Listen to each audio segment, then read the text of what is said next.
Born in Vicksburg along the banks of the Mississippi River in December 1940, John Knight grew up a son of the South, and his love of flying began at an early age. Got interested in airplanes, I guess, as a small child. I used to go to the airports and look at airplanes taking off and landing, and just really enjoyed the atmosphere around airports and of course airplanes.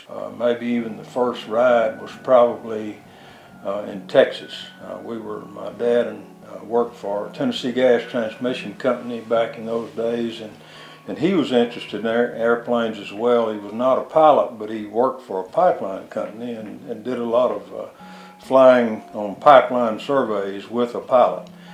And I think that's probably the first time I remember really enjoying the thought of learning to fly an airplane.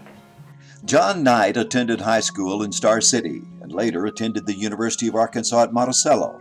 He married Rose Thornton in 1960, and by 1965 had started flying, earned his private pilot certificate, went on to add a commercial certificate, and later his instrument, multi-engine, and certified flight instructor ratings.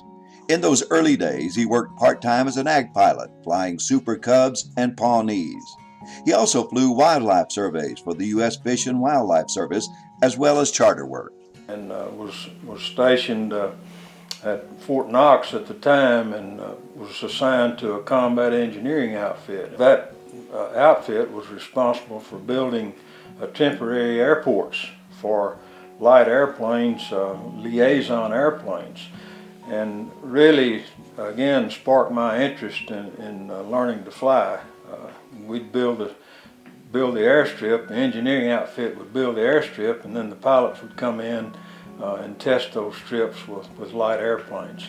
So that really sparked my interest again, and as soon as I got out of the Army, I learned to fly. John loved airports and development of rural airports as much as he loved flying. He turned this passion into public service. John Knight was the face of general aviation in Arkansas for nearly 30 years while employed by the Arkansas Department of Aeronautics.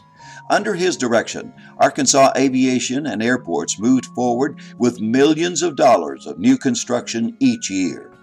Airport operators in Arkansas enjoyed his years as director, and without a doubt, every airport in Arkansas received state money to improve their airport during his administration, many of them multiple times. When John retired recently, he had served as director for over 20 years, working under 4 different governors. During his years as director, the annual appropriation for the Department of Aeronautics increased from $500,000 annually to $15 million annually. John is quick to note that 100% of the agency's budget is derived from state sales tax on aviation fuel and the sale of aviation products with no general revenue funding. 95% of the total budget is used consistently for airport improvement projects statewide. The first thing a prospect sees when he comes into the state, certainly if he flies in, is the airport. So we tried our best to make sure that all airports, no matter what size they were in good condition and be able to support the economic development. He says past and present governors, legislators, and users of the system have been great supporters of him and the agency. During his tenure, just over 2,500 grants were given to airports, totaling over $151 million.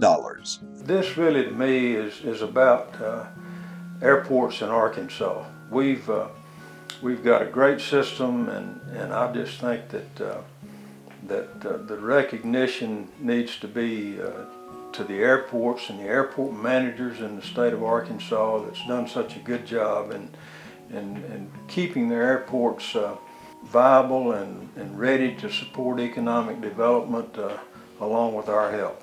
It's a different experience to be in the air looking down on things and seeing the great world and the great country that we live in and all that God's created for us to look at. It's just a great experience. John Knight is a humble man. He brushes aside and rarely speaks of his successful belly landing of a plane whose hydraulics had failed. Instead of talking of himself, John Knight prefers to give credit to others. But his love of flying and his diligent, untiring work at improving airports has earned him a spot in the Aviation Hall of Fame.